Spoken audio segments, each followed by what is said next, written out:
بسم اللہ الرحمن الرحیم۔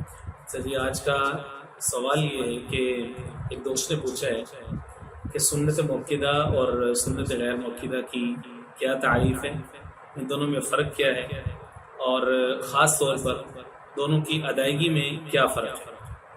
اس میں یاد رکھیں کہ جو نماز ہم ادا کرتے ہیں اس کی مختلف اقسام ہوتی ہیں۔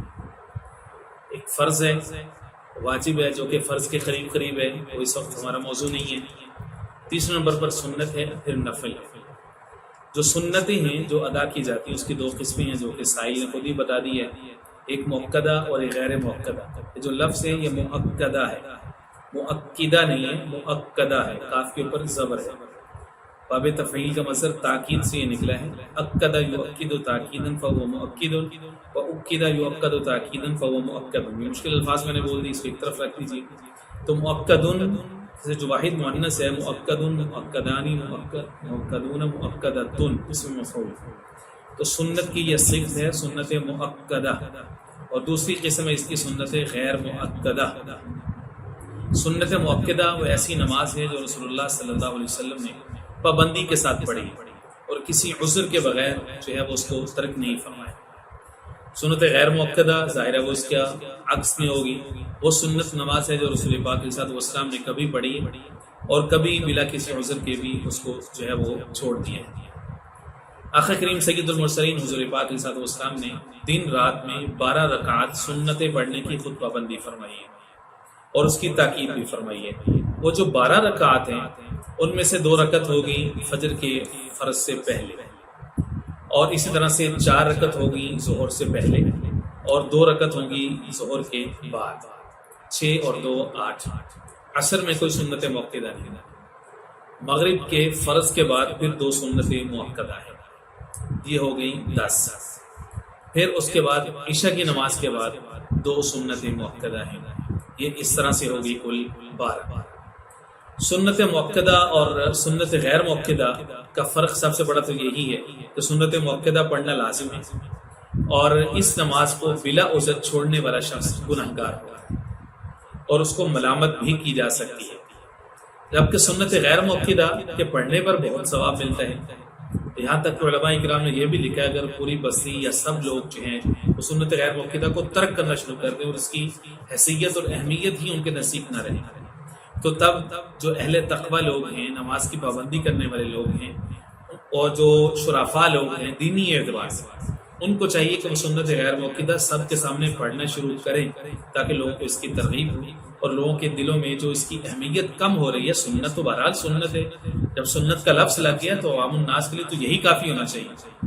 مؤکدہ اور غیر مؤکدہ تو فقہی ٹرم ہے، اور اس کے درمیان جو علماء کا جو تعریف کا انداز ہے، بعض دفعہ لوگ پھر سنت غیر مؤکدہ کے حوالے سے بہت سستی کا شکار ہو جاتے ہیں۔ سنت کا لفظ لگ جائے وہی کافی ہوتا ہے، یہ حضور کی سنت ہے۔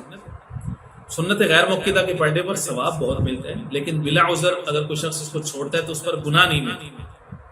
تو گویا کہ ہوگا کیا کہ سنت غیر مؤکدہ جو ہے اس کا درجہ ایک طرح سے نفل کا ہو جائے کہ اس پر ہم جو ہے وہ نفل کے احکام ہی جو ہے وہ اس کے اوپر جاری کریں، نفل کے احکام۔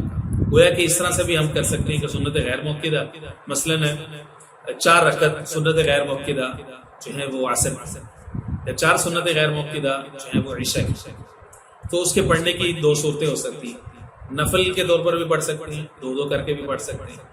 2 کر کے پڑھیں گے تو اس کا طریقہ بہت سادہ سے ہے کہ پہلی رکعت میں ثنا ہے، سورہ فاتحہ ہے، اور اس کے ساتھ قرات ہے، 3 چھوٹی آیات اس کے بعد پڑھ لیں، یا پھر 1 بڑی آیات اس کے ساتھ پڑھ لیں، اور پھر نارمل جس طرح سے ہم نماز پڑھتے ہیں پوری رکعت مکمل کریں، اور اسی طرح سے دوسری رکعت کے اندر ثنا نہیں پڑھنی بلکہ سورہ فاتحہ اور اس کے ساتھ جو صورت ملانی ہے اس کی ترتیب کے اعتبار سے جو پہلی رکعت میں صورت ملائی تھی اس کے بعد کی ہونی چاہیے، اور قرات میں پہلی رکعت کی بنسبت جو قرات ہے مختصر ہونی چاہیے۔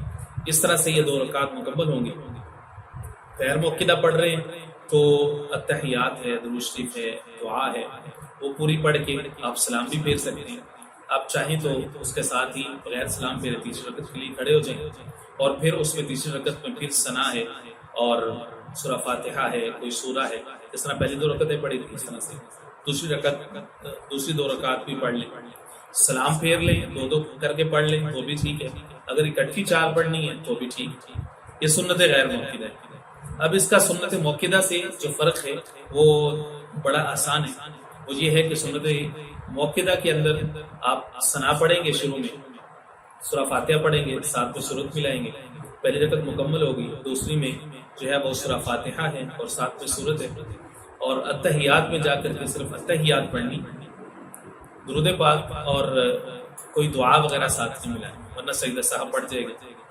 تیسری رکعت کے لیے کھڑے ہو جائیں. تیسری رکعت میں ثنا نہیں پڑھنی ہے، آپ نے فاتحہ پڑھنی ہے، سورہ ملانی ہے. چوتھی میں پھر فاتحہ پڑھنی ہے، سورہ ملانی ہے. تو اس طرح سے آپ کی جو ہے نا وہ سنت موقدہ جو ہے وہ 4 رکعات وہ اس طرح سے جو ہے وہ مکمل ہو جائے. تو یہ فرق ہے سنت موقدہ میں اور سنت غیر موقدہ میں. تو سنت غیر موقدہ کو نفل کی طرح پڑھنے، سنت موقدہ کے اندر جو ہے وہ اگر آپ دوسری رکعت کے بعد اتحیات میں اگر آپ لمبا کریں گے تو اس پر جو ہے وہ سجدہ سہو پڑھ جائے گا.